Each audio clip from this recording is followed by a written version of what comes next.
Le thème de ce soir, les pasteurs, les serviteurs de Dieu et les escroqueries financières dans les assemblées des saints. Ce thème est déjà révélateur. Nous allons d'abord remettre ce moment entre les puissantes mains de notre Seigneur et Sauveur Jésus-Christ, qui prenne total contrôle, qui mette les mots dans la bouche de son serviteur, plus pour édifier, moins pour condamner. Que chacun d'entre nous écoute dans le but de comprendre, de s'améliorer, de changer pour plaire à Dieu, et que seule la main du Seigneur, le Saint-Esprit même, prenne total contrôle et que toute gloire revienne au Seigneur, à notre Seigneur et Sauveur Jésus-Christ. Amen. Amen. Les pasteurs, les serviteurs de Dieu et les escroqueries financières dans les assemblées des saints. Faut-il participer aux activités financières de l'Église? Autrement dit, faut-il contribuer aux collectes, aux offrandes? Faut-il faire des dons financiers dans une assemblée des saints?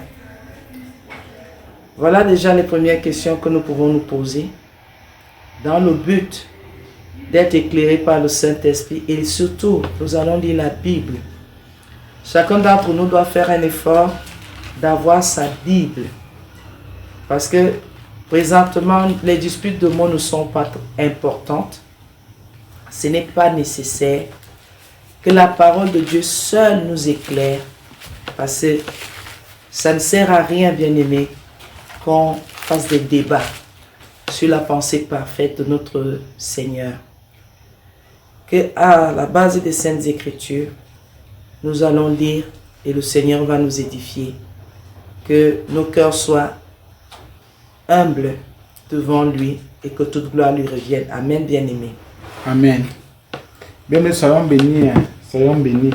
Vous savez, nous sommes encore sur terre et par le Saint-Esprit, nous devons éclairer le peuple de Dieu. C'est à partir de beaucoup de questions, de beaucoup d'attaques, de beaucoup de jugements, de critiques et de condamnations et tout le reste. Donc si nous venons par le Saint-Esprit faire cette émission, c'est pour que le peuple soit éclairé, sans corruption, sans hypocrisie, proprement et purement. Nous lisons aussi, bien sûr, nous suivons aussi. J'entends dire, et j'ai suivi certains hommes de Dieu, entre guillemets serviteurs, non, on ne donne pas d'argent à l'église. Mieux vaut aller donner aux pauvres, aller donner dans les orphelinats. On est là pour enrichir les pasteurs. Dieu n'habite pas dans une maison faite de main d'homme. On ne donne pas ceci à l'église, on ne donne pas d'argent, on ne donne pas d'argent. Hey, moi je vais prendre ici, aujourd'hui, par la grâce de Dieu, Jésus est témoin, l'exemple d'un seul serviteur de Dieu, l'apôtre Paul. Il a parlé tellement d'argent. Je commence à introduire. La servante va nous prendre. Elle va même lire 2 Corinthiens 8. Elle va d'abord commencer à lire. Bien, mes frères et sœurs, vous allez comprendre. Paul qui dit qu'il a reçu comme mission de prêcher seulement la repentance et les œuvres dignes de la repentance. Mais je suis étonné que certains serviteurs de Dieu, les agents du diable, je dis bien, mais ce n'est pas pour condamner quelqu'un, ce n'est pas pour insulter, ce n'est pas pour corriger, mais la Bible, lisons la Bible. Je les vois sur le net, on ne donne pas l'église, on ne fait pas ceci, on ne fait pas cela. Hey, quelle abomination. Et vous aussi, vous écoutez les agents du diable. Bien, vraiment, la servante dans les 2 Corinthiens 8. Yes. Amen. 2 Corinthiens, à partir du premier verset. Jusqu'où? Bon. Nous allons lire 2 Corinthiens 8. 2 Corinthiens 8, il est écrit: nous vous faisons connaître, frères, la grâce de Dieu qui s'est manifestée dans les églises de la Macédoine. Au milieu de beaucoup de tribulations qui les ont éprouvées, leur joie débordante et leur pauvreté profonde ont produit avec abondance des riches libéralités de leur part.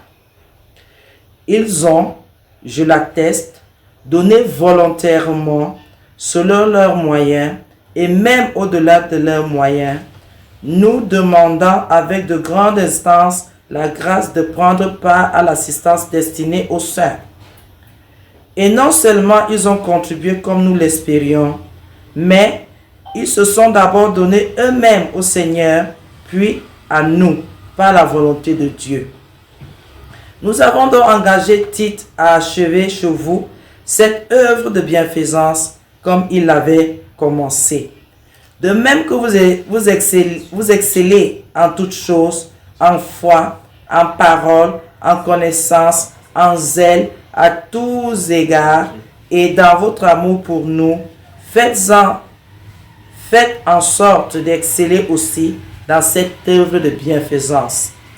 Je ne dis pas cela pour donner un ordre, mais pour éprouver par le zèle des autres la sincérité de votre charité.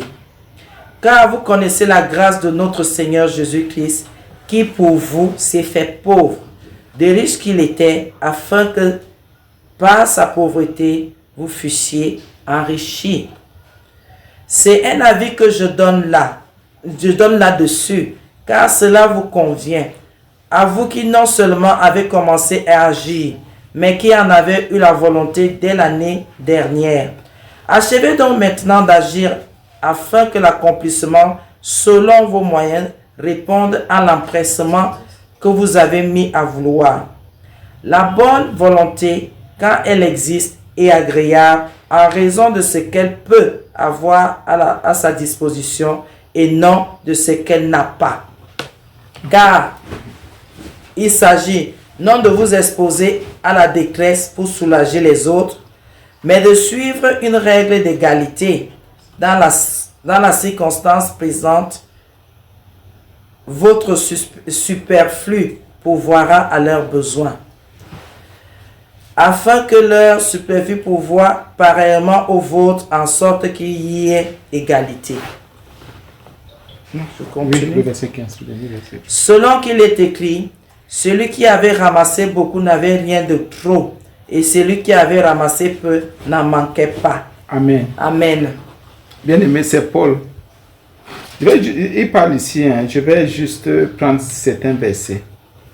Il dit que les églises de la Macédoine étaient dans des tribulations, éprouvées même. Mais ils ont donné, on parle d'argent. Ils ont donné. Paul, ici, il écrit aux Corinthiens. Pardonnez-moi, je vais être un peu vrai encore une fois de plus. Les pasteurs qui vous disent qu'on ne donne pas à l'église, on ne donne pas aux frères, on ne donne pas aux sœurs, on participe aux activités de l'église. Vous croyez vraiment qu'ils sont les serviteurs de Dieu? Non. Et aujourd'hui, c'est autre chose qui se passe. La Bible dit, au verset 3, ils ont, je l'atteste, donné volontairement. Écoutez, c'est ça qu'il y a le mot liberté, il y a le mot volontairement. Donc, ce n'est pas obligé. Dans les églises de la Macédoine, il dit les églises, il y avait plusieurs églises, donnaient volontairement, même s'ils étaient dans des difficultés. Mais aujourd'hui, j'entends des serviteurs de Dieu venir avec la confusion à l'église. Non, on ne donne pas. Comment arrêter cette bêtise-là? Je vous en supplie. Je vous en supplie, arrêtez ça. Arrêtez et arrêtons de mettre la confusion dans les cœurs des enfants de Dieu. La Bible dit ceci. Paul dit qu'il atteste, ils ont donné comment? Volontairement et selon les moyens. On donne à l'église volontairement et selon les moyens qu'on a. Donc on participe. Et quand on dit moyens, on parle des moyens financiers. Arrêtons un peu ça, bien aimé. Arrêtons. Sur l'honnête, il faut les voir. On donne, on ne donne pas. Et il y en a qui aiment ce débat. Et le diable se glorifie. Et Satan se glorifie. La Bible dit chacun. La Bible dit selon les moyens. La Bible est claire. Et la Bible continue, et même au-delà de leurs moyens. Écoutez bien. Il y a même, selon les moyens, et au-delà, c'est deux niveaux. La sorcellerie est venue attaquer l'église aujourd'hui. Maintenant, vous marchez avec les gens. Oh, on ne donne pas, oh, on ne donne pas, on ne fait pas ceci. Je continue. Je vais même aller, parce qu'il faut évoluer. La Bible dit qu'il y a quelqu'un qui gérait cet argent. C'était Tite. Écoutez bien. Et Tite était serviteur de Dieu. Parce que quand vous parlez, non, il faut qu'on fasse une équipe, il faut qu'on fasse je ne sais plus trop quoi. La Bible dit ici que quand il y avait ce genre de choses, c'est Tite, c'est ça qui dit au verset 6 de 2 Corinthiens 8, nous avons donc engagé Tite à achever chez vous cette œuvre de bienfaisance comme il l'avait commencé, il a parlé d'argent, s'il vous plaît. pour dire il faut soutenir telle église, soutenir tel chrétien, soutenir. Et on parlait de ça là où les saints se rassemblaient, je vous en supplie. Il y en a qui disent non, il ne faut pas parler d'argent là où les saints se rassemblent. Qui vous a dit ça? Voilà Tite. Il y a le mot engagé. Hein? Engagé. Aujourd'hui, à l'église, quand quelqu'un parle au micro, on n'a pas dit qu'on vend les prophéties. On n'a pas dit qu'on vend les révélations. Mais il y a la Bible ici. Donner volontairement. La Bible dit de donner volontairement. Donc, il y a un serviteur de Dieu, Tite, qui était un fils que Paul a accouché. Bon, je vais faire comme ça. Enfanté dans la foi. C'est lui qui était engagé. Et il avait déjà commencé cette œuvre. La Bible dit au verset 7. De même que vous écoutez, c'est là où c'est encore parfait. Écoutez bien l'excellence. De même que vous excellez en toutes choses, en foi, en parole. Écoutez, on excelle en foi, en parole, en connaissance, en zèle, à tous égards, et dans votre amour pour nous, faites en sorte aussi, d'exceller aussi dans cette œuvre de bienfaisance, le bien qu'il veut faire aux gens. Même pour l'œuvre, une âme qui doit être gagnée. Comment? La Bible dit qu'il faut exceller en tout. Comment on peut seulement te dire d'exceller dans la foi, d'exceller dans l'amour? La Bible dit que pour donner aussi, il faut exceller. Mais qu'est-ce que les gens, écoutez un peu bien, mais soyons vrais. Je crois que tu as la Bible devant toi. Quelles que soient les versions que tu as devant toi, la Bible dit d'exceller dans les œuvres de bienfaisance à l'église. C'est lié à l'église, c'est lié à Jésus-Christ, au corps de Christ. On n'a pas dit ici que c'est lié aux orphelinats. Ce n'est pas lié aux orphelinats. Ce n'est pas lié à la politique. Ce n'est pas lié à je ne sais quoi. Aux œuvres de bienfaisance. Et c'est un serviteur de Dieu, Tite. Il veillait. Paul même veillait. C'est pour ça qu'il écrit aux Corinthiens pour dire voilà. Je vois. De même que vous excellez. Donc ils excellaient dans ce domaine. Mais concernant l'argent, ils avaient un problème. Parce qu'il y a toujours les intrigues. Paul dit, mais, aux Corinthiens, mais je vous vois exceller. De même que pour dire, entre nous, il faut qu'il y ait égalité. Il faut qu'il y ait égalité. Il faut qu'il y ait équilibre. Vous ne pouvez pas exceller en toutes choses, de même que vous excellez en toutes choses. Ils excellaient en tout. Dans la sainteté, dans la sanctification, dans la pureté, dans le salut.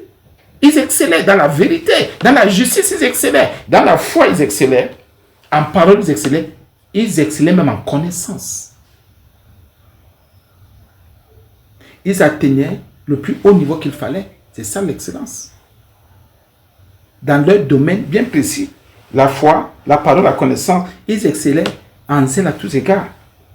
Et dans l'amour pour eux, la Bible dit, faites en sorte d'exceller aussi. Pour dire quoi? C'est un côté que l'Église vient négliger parce que le diable met la main. Et le diable a mandaté les sorciers pour dire qu'à l'église, il ne faut pas donner les offrandes. À l'église, il ne faut pas donner selon ses moyens, ses possibilités. À l'église, il ne faut pas soutenir.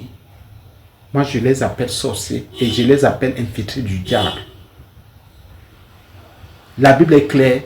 Dites-moi si Paul avait besoin d'être corrompu pour écrire comme ça aux Corinthiens.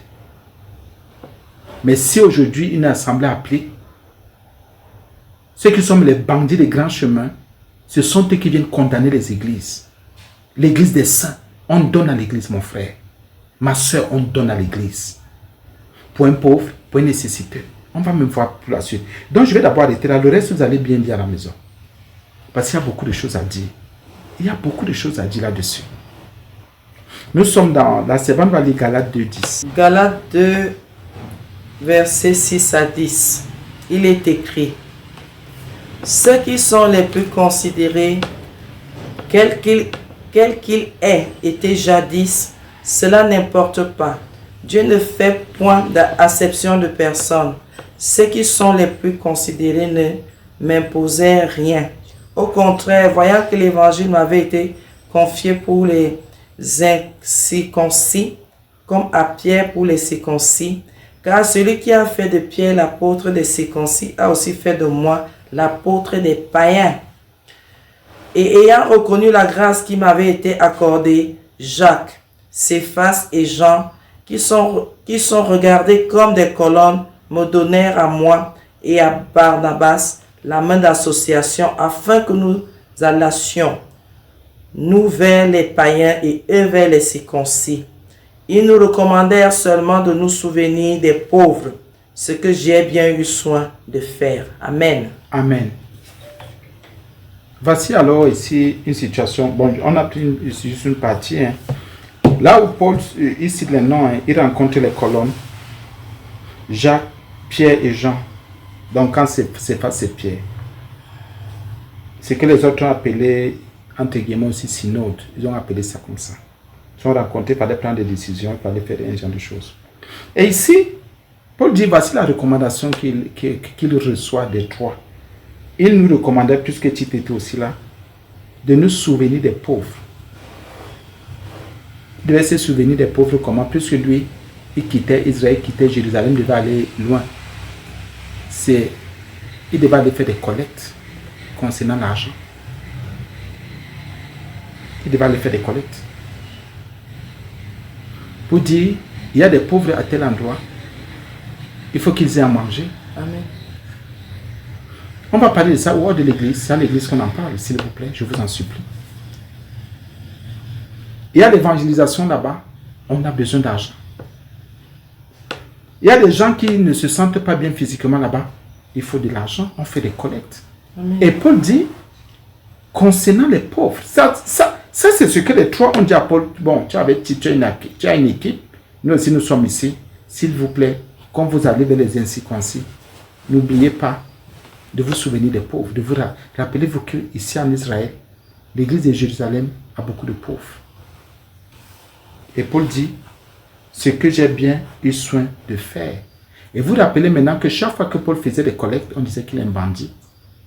On disait qu'il abuse. Or, les gens ne savaient pas pourquoi. On faisait. Oui. Parce qu'il n'était pas toujours obligé de dire aux gens, voilà. Oui. Oui, mais ici, il dit seulement aux Galates, à ceux des Galates que, bon, voilà la situation. À vous, je vous explique. Mais il n'est pas toujours expliqué cette situation. Enfin, ce n'est pas écrit aux Corinthiens, aux Thessaloniciens. Mais à ceux des Galates, il a dit, voilà ce que je veux dire. C'est pour cela que, Tite étant là, c'est pour ça qu'on a vu dans les Corinthiens tout à l'heure, c'est Tite qu'il charge de porter cet argent, parfois pour aller donner à Jérusalem ou aller donner ailleurs. Bien mes frères et sœurs, Paul dit que c'est ce que j'ai bien eu soin de faire. Or, pendant qu'il écrit Galates, il avait encore beaucoup d'autres choses à faire, bien aimés frères et sœurs. Qu'est-ce que ça veut dire? Ça veut dire que nous devons faire attention et être prudents. Faisons attention. Faut-il donner? Oui, on donne à l'église. Faut-il donner de l'argent? Oui, on donne. Nous allons lire 2 Corinthiens 9:5. 2 Corinthiens 9. Oui. 2 Corinthiens 9:5. Il est écrit, il est superflu que je vous écrive touchant l'assistance destinée aux saints. Je connais en effet votre bonne volonté, dont je me glorifie pour vous auprès des Macédoniens, en déclarant que l'Achaïe est prête depuis l'année dernière, et ce zèle de votre part a stimulé le plus grand nombre. J'envoie les frères afin que l'éloge que nous avons fait de vous ne soit pas réduit à néant sur ce point-là et que vous soyez prêts, comme je l'ai dit. Je ne voudrais pas, si les Macédoniens m'accompagnent et ne vous trouvent pas prêts, que cette assurance tournât à notre confusion pour ne pas dire à la vôtre. J'ai donc jugé nécessaire d'inviter les frères à se rendre auparavant chez vous et à s'occuper de votre libéralité déjà promise, afin qu'elle soit prête de manière à être une libéralité et non un acte d'avarice. Sachez-le, celui qui sème peu moissonne peu, et celui qui sème abondamment moissonnera abondamment. Amen. Amen. Bien, il avait dit, on parle de l'assistance. Toujours aux Corinthiens, il parle de l'assistance destinée aux saints. L'assistance. Nous devons assister les saints. Pourquoi les gens sont contre? et pour assister les frères et les sœurs, les saints, on va parler ça où?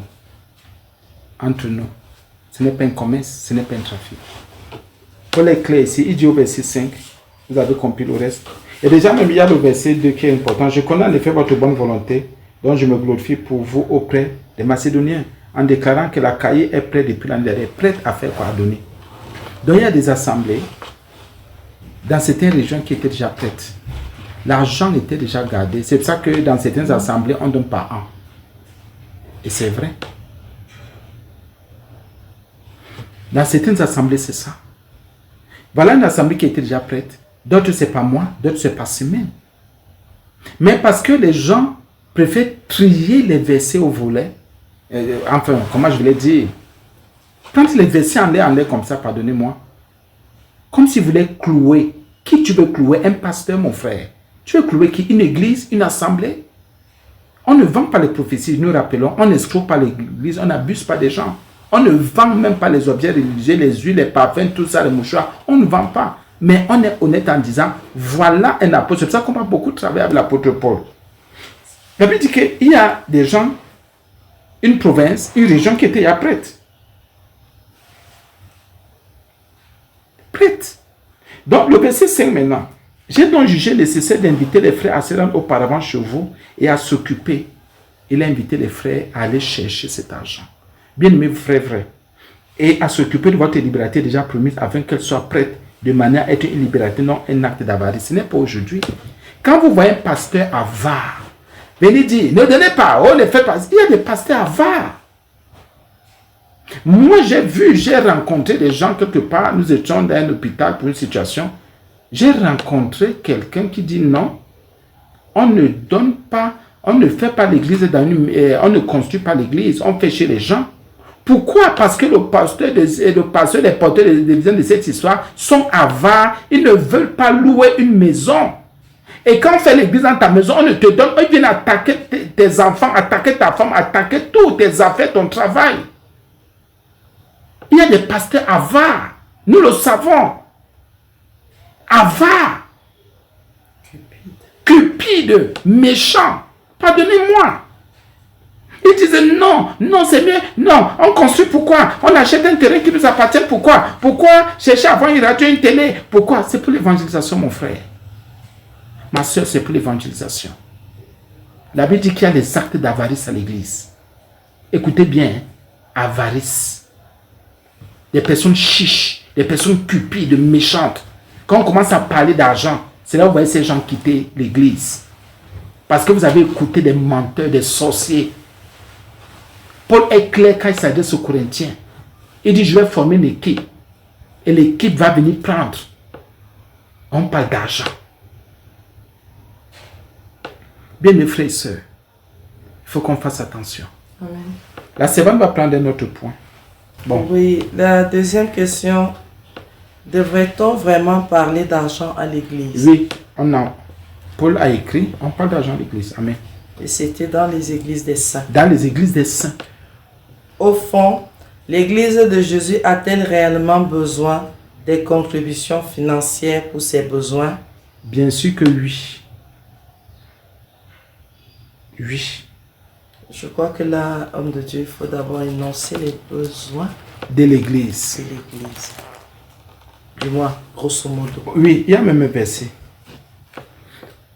Verset 13, tu peux lire 2 Corinthiens, verset 13.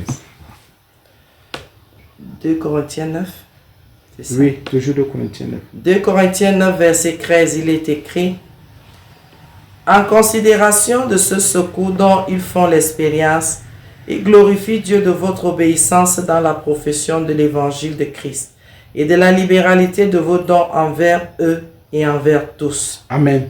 Libéralité des dons envers eux et envers tous. Bien-aimés, pourquoi envers eux et envers tous? La servante a dit quelque chose tout à l'heure. Je vais prendre un exemple très simple.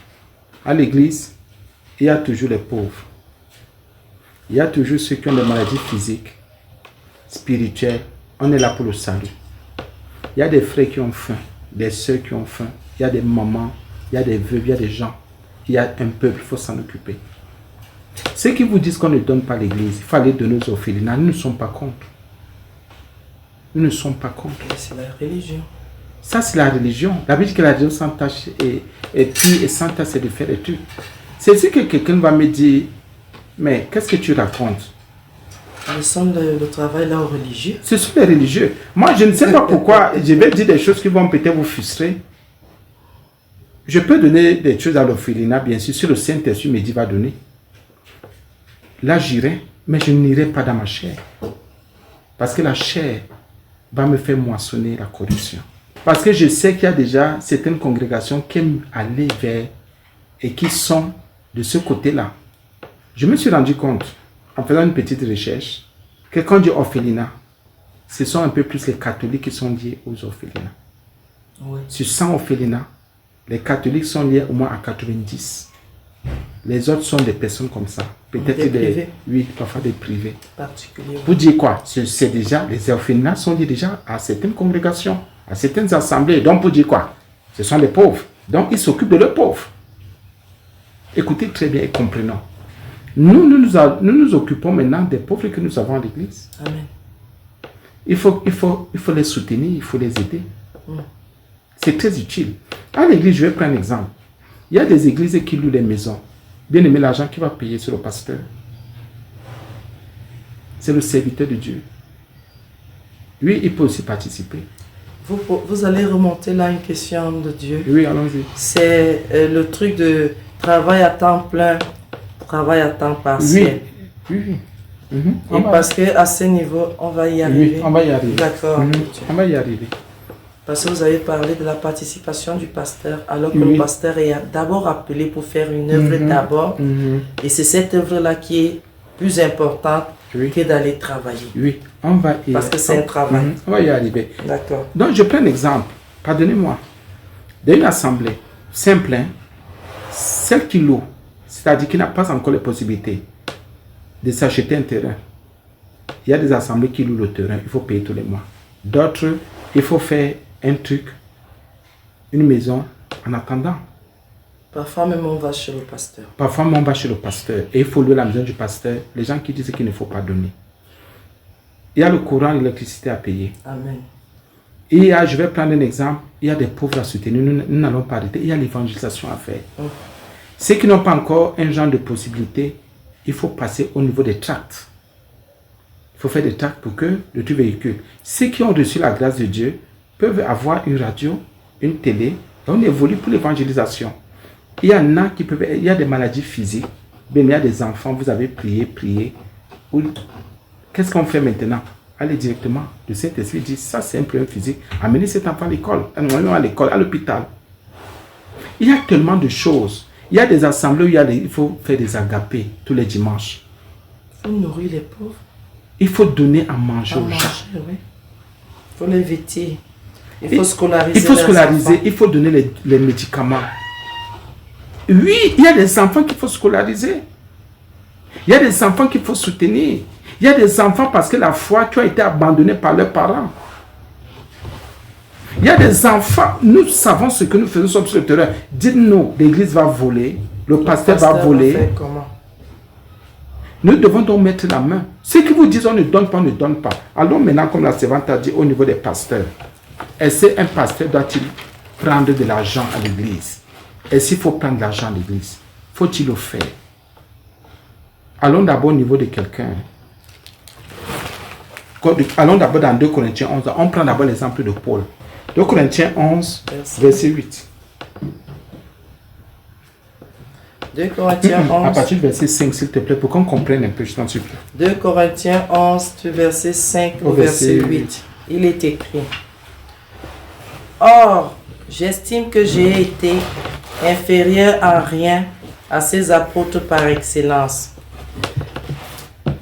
Si je suis un ignorant sous le rapport du langage, je ne le suis point sous celui de la connaissance. Et nous l'avons montré parmi vous à tous égards et en toutes choses. Ou bien, ai-je commis un péché parce que, m'abaissant moi-même, afin que vous fussiez élevés, je vous ai annoncé gratuitement l'évangile de Dieu. J'ai dépouillé d'autres églises, en recevant d'elles un salaire pour vous servir. Et lorsque j'étais chez vous et que je me suis trouvé dans le besoin, je n'ai été à charge à personne, car les frères venus de Macédoine ont pourvu à ce qui me manquait. En toutes choses, je me suis gardé de vous être à charge et je m'en garderai. Amen. Amen. Non, écoutez un peu. Nous sommes dans la vérité. Pardonnez-moi un peu. Ça va choquer certains. Ça va choquer certains. Ça va beaucoup choquer les corrompus. Ça va les choquer. Paul dit ici qu'il estime qu'il n'est pas inférieur et en rien aux êtres apôtres par excellence, c'est-à-dire les Pierre, les Jean, les Jacques et tous les autres là. Il dit rien. Mais il dit autre chose. Est-ce qu'il a commis un péché en se rabaissant, en s'humiliant? Non. Et pourquoi? Je vous ai annoncé gratuitement l'évangile. On entre maintenant. Il a dit qu'il a annoncé gratuitement l'évangile. Et justement, l'évangile est annoncé gratuitement. Mais il y a un problème ici. Paul ne traitait pas les assemblées de la même manière. Parce qu'il y a des assemblées où il y avait des pauvres. Il y a des assemblées qui pouvaient soutenir Paul. Toutes les assemblées ne pouvaient pas le soutenir. Il y en avait d'autres qui étaient endurcis. Il y en avait d'autres, bien sûr, merci, qui étaient très endurcis, très avares. Et avec des saints, hein, et des saints avares. Quelqu'un me dit, comment un saint peut être avare? Bien sûr. Paul dit ceci. Je voudrais que tu interprètes ça comme moi, mon frère. Paul dit dans 2 Corinthiens 11, verset 8, j'ai dépouillé d'autres églises. Il utilise le mot église. D'autres rassemblements de saints. Vous entendez ce que Paul dit? Il dit qu'il a dépouillé. Donc il a pris l'argent dans certaines églises pour enrichir d'autres. Bon, quand Paul dit j'ai dépouillé d'autres églises en recevant d'elles un salaire. Amen. Bien mes frères et sœurs, arrêtons les bêtises là. Nous insistons là-dessus. Quand on prêche, on en parle. Oh non, moi je ne... Comment, ce que je fais? Le salaire c'est quoi? Le salaire c'est une rémunération pour un travail effectué. Paul dit, il y a des églises qui me rémunéraient, c'est ça? Oui. Rémunéraient, oui. Donc qui me récompensaient, qui me payaient, qui me donnaient un salaire. Écoutez bien. Il ne dit pas ici si c'était mensuel, trimestriel, il ne dit pas. Mais il dit un salaire. Il utilise même le mot dépouiller. Donc pour dire quoi? Il l'exigeait même. Et il prenait. C'était un travail pour Paul. Parce qu'on ne peut que parler de salaire. Là, il y a un travail qui est effectué. Et reconnu. Et reconnu, bien sûr, merci encore. Et sollicité. Donc, qu'est-ce que vous voulez même raconter? Tout le monde sur les réseaux sociaux, dans les réseaux sociaux, où on dit ceci. Paul qui a prêché la repentance, la sainteté, pourquoi Paul le dit? Vous savez, quand quelqu'un a corrompu, les affaires du monde ont mangé sa tête, son cerveau, son âme. Il a un enfer. Non, moi je ne vis... On va voir tout à l'heure. Mais je voudrais d'abord qu'on mette un point là-dessus. Amen. Au niveau de Paul, là où Paul dit aux Corinthiens, écoutez bien. Paul n'a pas donné le salaire, il n'a pas évalué en francs, en monnaie, mais il dit qu'il recevait un salaire. Et on sait que le salaire est par la rémunération pour le travail effectué. Amen. Faisons attention.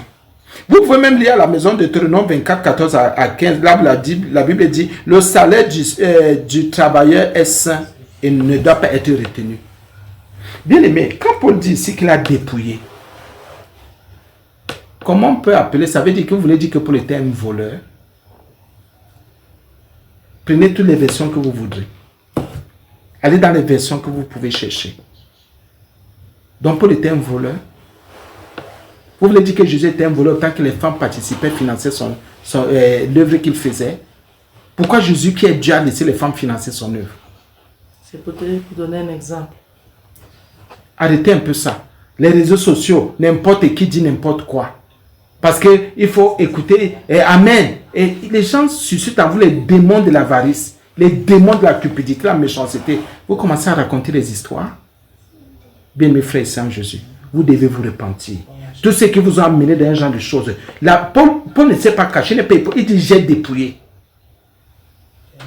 J'ai dépouillé. Il dit qu'il a dépouillé. Et c'est dans le sens qu'il a accepté. Il a accepté. Salaire dont on lui a fait une proposition. Il a accepté. Parce qu'il voulait Pour le mettre travail, cela au oui. service d'une autre église, parce qu'il trouvait que cette église-là avait des besoins. D'abord, toutes les églises ont des besoins, je sais. Il dit en recevant d'elle un salaire pour vous servir. Vous entendez ça, non? Amen. Pour dire je vous donne. Que je ne sois pas à charge chez vous. Mais si je prends chez le frère et je te donne, où est le vol? Où est la malhonnêteté? Autant que l'église a toujours des besoins. Amen. Amen. Si le frère donne, on paye le courant. Où est le problème? Si le frère donne, on paye ceci. On est des tels. N'est-ce pas ça? C'est ça l'œuvre, non? Pour servir. Pour vous servir.